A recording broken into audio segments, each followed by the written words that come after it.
இந்தியாவிடம் இருந்து அதிகம் கடன் வாங்கிய ஒரு நாடு வங்கதேசம். கிட்டத்தட்ட 61,400 கோடி கடன் வாங்கியிருக்கிறாங்க. இது மட்டும் இல்லாம இந்தியாவிடம் இருந்து பொருளாதார அடிப்படையிலும் மனிதாபிமான அடிப்படையிலும் நிறைய உதவிகளை வங்கதேசம் பெற்றிருக்காங்க. இன்னும் தெளிவா சொல்லணும்னா இன்றைய காலகட்டத்தில் வங்கதேசம் என்று ஒரு நாடு இருக்குது என்றால் அதற்கு மிக முக்கிய காரணம் இந்தியா தான். இந்தியாவால் தான் வங்கதேசம் நாடே உருவானது. இன்றைய காலகட்டத்தில் நம்முடைய இந்தியாவிற்கு எதிரிகளை காட்டிலும் நிறைய துரோகிகள் இருக்காங்க. அதுல நம்முடைய பக்கத்திலே இருக்கக்கூடிய மிக பெரும் ஒரு துரோகினா அது இந்த வங்கதேசம் தான். இந்தியா என்னதான் வங்கதேசத்திற்கு நிறைய உதவிகள் பண்ணி இருந்தாலும் அதற்கு வங்கதேசம் இந்தியாவிற்கு செய்தது வெறும் துரோகங்கள் மட்டும் தான். இந்த வீடியோவில் இந்தியா வங்கதேசத்திற்கு எப்படியெல்லாம் உதவி பண்ணாங்க, அதற்கு வங்கதேசம் இந்தியாவிற்கு எப்படியெல்லாம் துரோகம் பண்ணாங்க என்பதை பற்றி நம்ம தெளிவாக பார்க்கலாம். வீடியோக்குள்ள போறதுக்கு முன்னாடி இதுவரைக்கும் நீங்களும் நம்ம சேனலை சப்ஸ்கிரைப் பண்ணலனா மறக்காம சப்ஸ்கிரைப் பண்ணிடுங்க.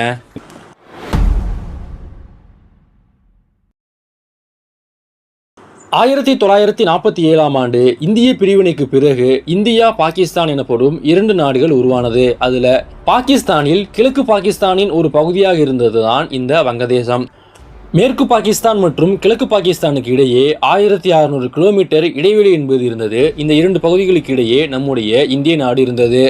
மதம் என்னதான் இந்த இரண்டு பகுதிகளை ஒருங்கிணைத்திருந்தாலும் இனமும் மொழியும் இந்த இரண்டு பகுதிகள் பிரிவதற்கு மிக முக்கியமான காரணமாக இருந்தது. பாகிஸ்தான் உருவானதிலிருந்தே மேற்கு பாகிஸ்தானிற்கும் கிழக்கு பாகிஸ்தானிற்கும் இடையே பிரச்சனையாகத்தான் இருந்தது. பாகிஸ்தான் உருவான பிறகு கிழக்கு பாகிஸ்தானில் இருந்த வங்காளிகளை இரண்டாம் தர குடிமக்களாகவே மேற்கு பாகிஸ்தான் அரசு பார்த்து வந்தது. அவங்களுடைய மொழிக்கும் அவங்களுடைய கலாச்சாரத்திற்கும் பாகிஸ்தான் முக்கியத்துவம் கொடுக்கல. நாட்டின் பணத்தாள்கள், நாணயங்கள், அரசாணைகள் என அனைத்திலுமே வங்காள மொழி புறக்கணிக்கப்பட்டது. உருது மொழி மட்டுமே பயன்படுத்தப்பட்டது. அன்றைய காலகட்டத்தில் வங்கதேசத்தின் தலைநகரான டாக்காவிற்கு வந்த சின்னா என்ன சொன்னார்னா, உருது மொழி மட்டுமே பாகிஸ்தானின் அதிகாரப்பூர்வ மொழியாக இருக்கும், வங்க மொழிக்கு ஒருபோதும் இடம் கிடையாது என்று பேசியது. ஜின்னாவினுடைய இந்த பேச்சு வங்கதேச மக்களிடத்தில் மிக பெரும் கோபத்தை ஏற்படுத்தியது. அந்த கோபம் எங்களுக்கு தனி நாடு வேண்டும் என ஒரு கோரிக்கையாகவும் மாறியது. அந்த கோரிக்கை மிக பெரும் போராட்டமாகவும் வெடித்தது. முஸ்லீம் லீக்கில் இருந்த நிறைய வங்காள இஸ்லாமியர்கள் அந்த கட்சியில் இருந்து விலகி அவாமி தேசிய லீக் எனப்படும் மற்றும் ஒரு கட்சியை தொடங்கினார்கள். இந்த கட்சி வங்கதேச மக்களின் உரிமைக்காக போராடும் என்று அறிவிச்சாங்க. இதன் பிறகு ஒட்டுமொத்த வங்கதேச மக்களும் இந்த அவாமி தேசிய லீக்குக்கு பின்னாடி நின்னாங்க. இப்படியெல்லாம் மேற்கு மற்றும் கிழக்கு பாகிஸ்தானுக்கு இடையே மிக பெரும் பிரச்சனை போய் கொண்டிருந்த சமயத்தில் 1970ஆம் ஆண்டு கிழக்கு பாகிஸ்தான் அதாவது வங்கதேசத்தை ஒரு மிக பெரும் புயல் தாக்கியது. அந்த புயலால் வங்கதேசத்தில் இருந்த கடற்கரை கிராமங்கள், நகரங்கள் என அனைத்தும் மிக பெரும் அளவிற்கு பாதிக்கப்பட்டது. மனிதாபிமான அடிப்படையில் பாகிஸ்தான் மிக பெரும் அளவிற்கு உதவி பண்ணவே கிடையாது. இது வங்கதேச மக்களை கொந்தளிப்படைய செய்தது. எங்களுக்கு தனி நாடு வேண்டும் என அந்த மக்கள் போராட ஆரம்பிச்சாங்க. இந்த சமயத்துல முஜிபுர் ரகுமான் அரசியல் ரீதியாக வங்காளிகளுக்காக போராட ஆரம்பிச்சாரு. மறுபுறத்துல வங்காளிகள் ஆயுதமேந்தி போராட ஆரம்பிச்சாங்க. இப்படி கிழக்கு பாகிஸ்தான்ல மிக பெரும் உள்நாட்டு பிரச்சனை ஏற்பட்ட காரணத்தினால அதை ஒடுக்குவதற்காக மேற்கு பாகிஸ்தான் ஆபரேஷன் சர்ச் லைட் எனப்படும் ஒரு ஆபரேஷனை மேற்கொண்டாங்க. இதுல பாகிஸ்தான் ராணுவத்தினர் கிழக்கு பாகிஸ்தானுக்குள்ள புகுந்து அங்க இருந்த மக்களிடத்தில் மிக பெரும் அத்துமீறல்களை பண்ணாங்க. அங்க இருந்த பெண்கள் மற்றும் குழந்தைகளை கற்பழிச்சாங்க. முக்கியமான அரசியல் தலைவர்களை கைது பண்ணி சிறைச்சாலையில் அடைச்சாங்க. பல பேரை கேள்வியே இல்லாம சுட்டு கொண்டாங்க. இதனால அன்றைய காலகட்டத்தில் லட்சக்கணக்கான மக்கள் வங்கதேசத்தில் இருந்து இந்தியாவிற்குள் அகதிகளாக தஞ்சம் அடைஞ்சாங்க. பாகிஸ்தானினுடைய இந்த தேடுதல் வேட்டையில 1 லட்சத்துக்கும் அதிகமான மக்கள் கொல்லப்பட்டிருக்கலாம் என சில புள்ளி விவரங்களும் கூறுகின்றது. இப்படி கிழக்கு பாகிஸ்தானில் நடந்த அனைத்து அத்துமீறல்களையும் இந்தியா மிகவும் உன்னிப்பாக கவனித்து வந்தது. அன்றைய காலகட்டத்தில் இந்தியாவின் பிரதமராக இருந்த இந்திரா காந்தி அம்மையார், இனிமே நாங்க கிழக்கு பாகிஸ்தான் தனி நாடாவதற்கு நாங்க ஆதரவளிக்க போறோம் என்று அறிவிப்பை வெளியிட்டாங்க. இந்திரா காந்தியின் அறிவிப்புக்கு பிறகு இந்திய ராணுவம் வங்காளிகளுக்காக களத்தில் இறங்கியது. ஜெனரல் சுஜித் சிங் தலைமையில் இந்திய ராணுவ வீரர்கள் டாக்காவை சுற்றிலும் பாராசெட் மூலமாக குதித்தார்கள். அந்த சமயத்தில் இந்திய ராணுவத்திற்கு உதவியாக பாகிஸ்தானின் ஆக்கிரமிப்புக்கு எதிராக போராடி கொண்டிருந்த முக்திவாணி ராணுவ வீரர்களும் டாக்காவை சுற்றி முற்றுகையிட்டார்கள். பாகிஸ்தான் அரசு டாக்கா விமான நிலையத்தில் 20 போர் விமானங்களை நிறுத்தி வச்சிருந்தாங்க. இந்திய விமானப்படை அந்த 20 விமானங்களையும் குண்டு வீசி தகர்த்தெறிந்தது. இந்த சமயத்துல தான் இந்தியாவிற்கும் பாகிஸ்தானுக்கும் இடையே போரானது ஏற்பட்டது. அந்த போரை பற்றி நம்ம தனி ஒரு பதிவுல பார்க்கலாம். நடந்த இந்த போரில் ஆரம்பத்திலிருந்தே இந்தியாவினுடைய கை ஓங்கிதான் இருந்தது. இனிமே நம்ம போரை தொடர்ந்தால் நமக்கு மிக பெரும் இழப்பு ஏற்படும் என்று சொல்லி ஒட்டுமொத்த பாகிஸ்தான் ராணுவ வீரர்களும் இந்திய ராணுவத்திடம் சரணடைந்தாங்க. 1971 டிசம்பர் 16ஆம் தேதியன்று பாகிஸ்தான் ராணுவம் இந்திய ராணுவத்திடம் சரணடைந்தது. இதன் பிறகு வங்கதேசம் எனப்படும் புதிதாக ஒரு நாடும் உருவானது.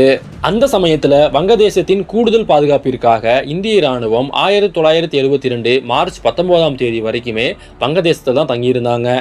இப்படி இந்தியாவால் உருவாக்கப்பட்டு இந்தியாவால் பாதுகாக்கப்பட்ட ஒரு நாடு தான் இந்த வங்கதேசம். ஆனால் வங்கதேசம் எனப்படும் ஒரு நாடு உருவான பிறகு அந்த வங்கதேசம் இந்தியாவிற்கு எதிராக திரும்பியது. 1973ஆம் ஆண்டு வங்கதேசத்தின் அதிபராக முஜிபுர் ரஹ்மான் தேர்ந்தெடுக்கப்படுகின்றார். முஜிபுர் ரஹ்மான் வங்கதேசத்தின் அதிபரான சமயத்தில் வங்கதேசத்தில் நிறைய பிரச்சனைகள் இருந்தன. போரினால் பாதிக்கப்பட்டிருந்த வங்கதேசத்தில் உணவு பிரச்சனை என்பது மிக பெரும் பிரச்சனையாக இருந்தது. அன்றைய காலகட்டத்திலும் இந்தியா வங்கதேசத்திற்கு தானியங்களை கொடுத்தும் உணவுப் பொருட்களை கொடுத்தும் உதவி பண்ணாங்க. இது மட்டும் இல்லாமல் அன்றைய காலகட்டத்தில் முஜிபுர் ரஹ்மான் முழுக்க இந்தியாவிற்கு விசுவாசமாக இருந்தார். முஜிபுர் ரஹ்மான் இந்தியா மற்றும் சோவியத் யூனியனுக்கு ஆதரவாக அன்றைய காலகட்டத்தில் செயல்பட்ட காரணத்தினால இவரை எப்படியாச்சும் ஒழிச்சு கட்டணும் அப்படின்னுட்டு அமெரிக்கா மற்றும் பாகிஸ்தான் கை கோக்குறாங்க. இந்த சமயத்தில் 1974ஆம் ஆண்டு நாட்டில் மிக பெரும் பஞ்சம் ஏற்படுகின்றது. அந்த பஞ்சத்தை ஒட்டி மக்கள் அனைவரும் போராட ஆரம்பிக்கிறாங்க. இதனால முஜிபுர் ரஹ்மான் 1975ஆம் ஆண்டு அவசர நிலையை பிரகடனப்படுத்தினாரு. அரசுக்கு எதிராக யாரெல்லாம் போராடுறாங்களோ அவங்க அனைவரையுமே சிறைச்சாலையில் அடைச்சாரு. இந்த சமயத்தில் 1975 ஆகஸ்ட் 15ஆம் தேதி என்று வங்கதேசத்தின் இராணுவம் கைப்பற்றுகின்றது. வங்கதேசத்தின் அதிபராக இருந்த முஜிபுர் ரஹ்மான் அந்த நாட்டு இராணுவத்தினாலேயே கைது செய்யப்பட்டு கொலை செய்யப்படுகின்றார். அன்றைய காலகட்டத்தில் முஜிபுர் ரஹ்மானின் குடும்பத்தை சேர்ந்த 13 பேர் இராணுவத்தினால கொலை செய்யப்படுறாங்க. அதிலிருந்து தப்பியவங்க 2 பேர் தான். அது யாருன்னா ஷேக் ரெஹானா மற்றும் ஷேக் ஹசீனா. இவங்க 2 பேருமே அந்த சமயத்தில் ஜெர்மனியில் இருந்த காரணத்தினால இவங்க அதிலிருந்து தப்பிச்சிடுறாங்க. இதன் பிறகு ஷேக் ரெஹானா இங்கிலாந்திலும் ஷேக் ஹசீனா இந்தியாவிலுமே தஞ்சம் புகுந்தாங்க. முஜிபுர் ரஹ்மானின் படுகொலைக்கு பிறகு வங்கதேசத்தில் நிலைமை மீண்டும் மாறியது. வங்கதேசம் இந்தியாவிற்கு எதிராக செயல்பட ஆரம்பிச்சாங்க. வங்கதேசத்தில் இருந்த இந்து சிறுபான்மையின மக்கள் மிக பெரும் அளவிற்கு பாதிக்கப்பட்டாங்க. நிறைய பேரை கொண்டு குவிக்க ஆரம்பிச்சாங்க. இது மட்டும் இல்லாமல் அன்றைய காலகட்டத்தில் இந்தியாவிற்கு எதிராக இந்தியாவிலே போராடி கொண்டிருந்த ULFA போன்ற அமைப்புகளுக்கு வங்கதேசம் மிக பெரும் அளவிற்கு ஆதரவு கொடுத்து இந்தியாவிற்கு துரோகம் பண்ணாங்க.